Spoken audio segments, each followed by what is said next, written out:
Hey everybody, Brian Von Vier. Got a very simple question for all of you intellectuals out there. How do you play a smart character in D&D when you have a real-life intelligence stat of 8?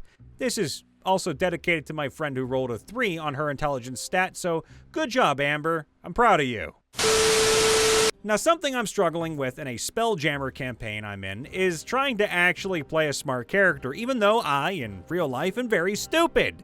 My character is an artificer. He built the spell-jamming ship the party uses along with his girlfriend, one of the other PCs, and basically reverse-engineered magic in the form of gauntlets, flavor for his spellcasting. Obviously a guy that knows his shit. So it becomes frustrating when I, a brainlet, attempt to actually use that intelligence. Coming up with a plan that has an extremely obvious and detrimental flaw, confidently assuming a door isn't trapped only to be proven dead wrong, etc. Now, normally I can roll with the punches. In 2 other campaigns I'm in, I play a bard who's roughly average intelligence and a sorcerer who's explicitly dumb.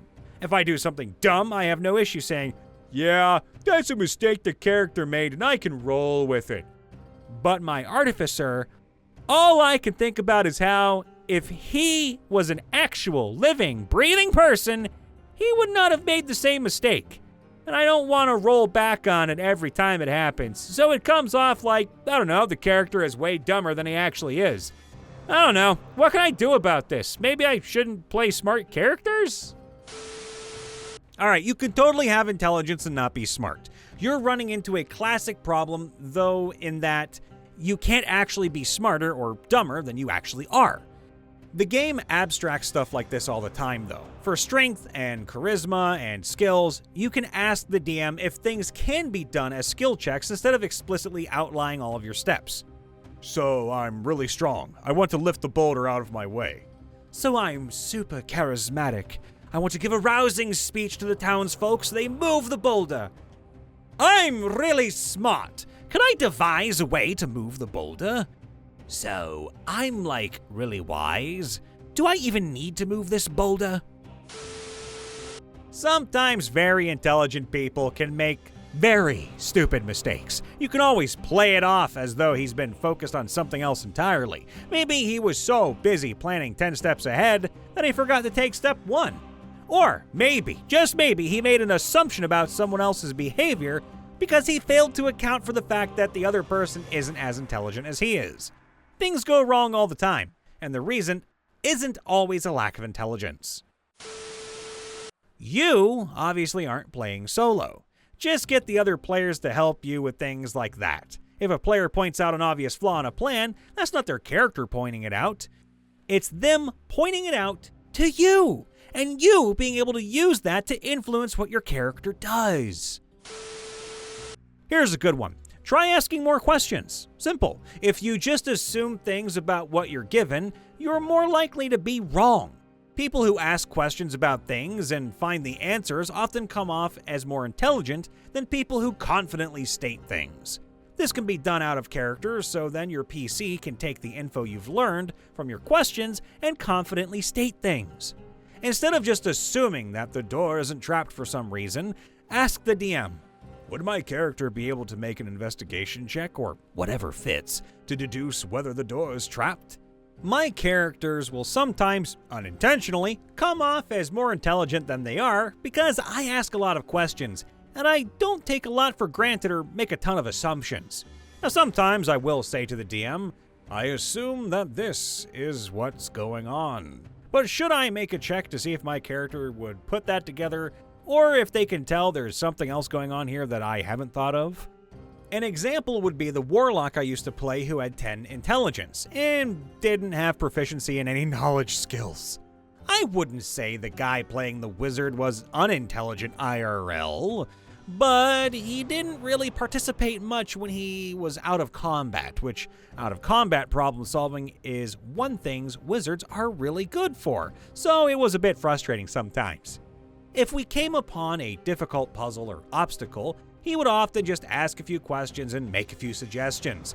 But if his initial guesses didn't play out, he would kinda just sit there. Meanwhile, I'd be asking question after question, even if they seemed ridiculous. Do I see any glyphs or carvings on the lintel? Do the walls meet the floor perfectly, or is there a crack? Do I see anything on the ceiling?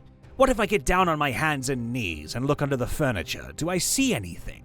Do I recognize any of the faces in the carving? Do I feel a draft anywhere? Ooh.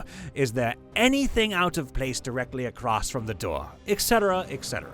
Now, there were more than a couple times where I was asking questions, but consistently failing my Arcana and investigation checks because I didn't have any bonuses, and the DM had to eventually cough and tell the wizard that the warlock was asking a lot of questions that might be worth looking into.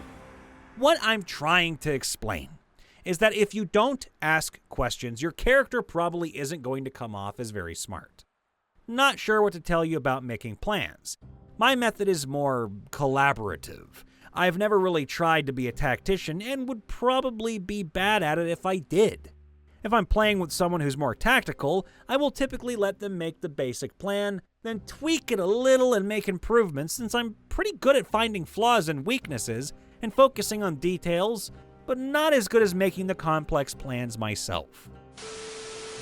I remember one time my DM have me a complicated set of directions to someone's office inside a huge building, then expected me to repeat them back to him.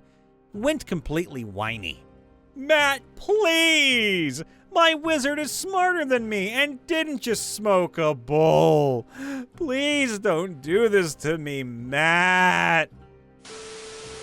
As a fellow smooth brain who likes to play high intelligence characters, asking the DM to let you roll something when you as the player feel like you're not being smart is a lifesaver. Just the other session, the party was stuck in a maze, and I told my DM, Otto has a 20 intelligence and expertise in cartographer's tools. But I have a 6th intelligence and have the directional awareness of a newborn baby in a barrel. Can I roll something to see if he figures out the trick to the maze because we've been wandering in circles for half an hour? Keep in mind, too, just because your character is really good at math or science or knows big words doesn't automatically mean they're great at being a tactician. You can have specialized knowledge, sure. Also, as someone who has worked in an escape room for 8 years, really smart people can get stumped on the simplest of things. Overthinking and overcomplicating simple things happens on occasion. I played an artificer in my Spelljammer game too. Wisdom and charisma were his dump stats. The man was very smart, but he was also very naive and trusting and didn't pick up on social cues. He didn't even know he was dating another PC until the other PC sat him down for the talk a year into the relationship. Master craftsman who'd hyper-fixate on the wood grain of a chair and then try to figure out where the craftsmanship might be from while we're in the middle of a heist. Lean on your int-based skills. No one asks the barbarian player to lift some weights before an athletics check. Say something like, Hey DM, can I make an Arcana check to learn a little bit more about the arcane runes we're looking at? Or, of course, can I make an investigation check to know more about the door? Maybe check it for traps. You can go as far as to say, my PC is going to ramble extensively about the history and got an 18 on the check for how much he knows. And just ask the other players to assume you rambled on about history out of game 2. Ask your DM to take your character's intelligence into account when presenting information to your character. See if your DM can be your muse. When a player has a disconnect between their character's mental and their own, I will often say something to the tune of, you remember a story about a hero who set a trap for this type of creature, and then give them the framework of a plan. As a DM, I've had a number of players who've played wizards or other high intelligence builds at my tables. Some of the players who were legitimately smart people, others just wanted to play a spellcaster. For the ones who were smart, I let them try to figure things out on their own because they wanted the challenge. For the ones who weren't the sharpest knife in the drawer, I would have them roll and then, depending on their role, would basically lay out what their character figured out for them.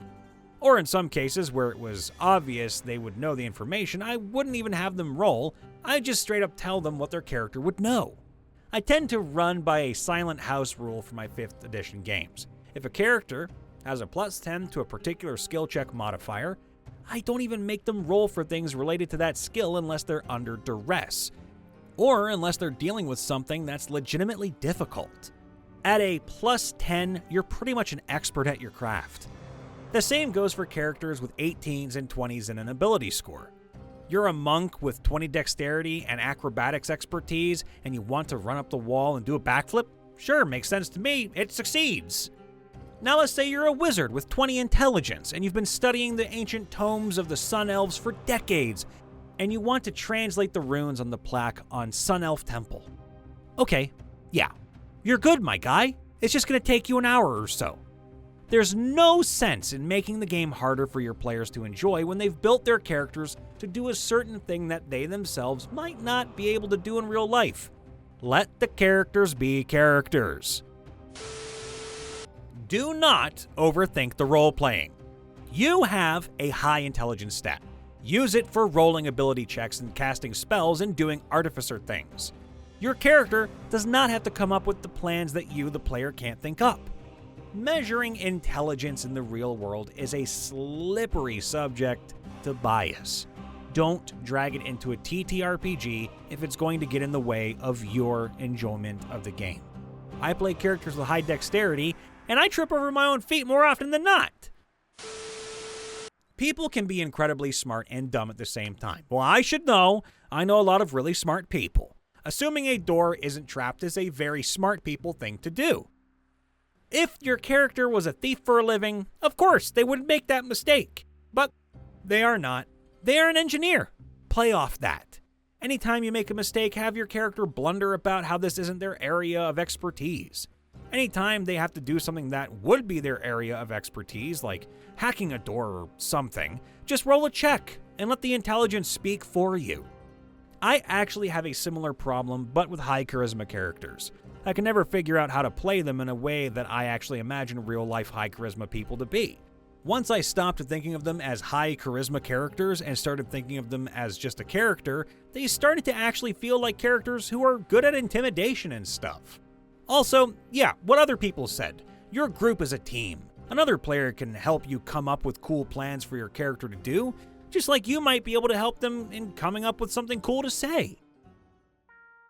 Hey everybody, Brian Von VA checking in after the vid. Make sure to leave a like, subscribe, ring that bell, and let us know. How would you play a smart character in D&D when you have the real-life intelligence stat of 8? We love you all. Be safe out there, be happy, and just have fun. We'll see you next time. Bye for now.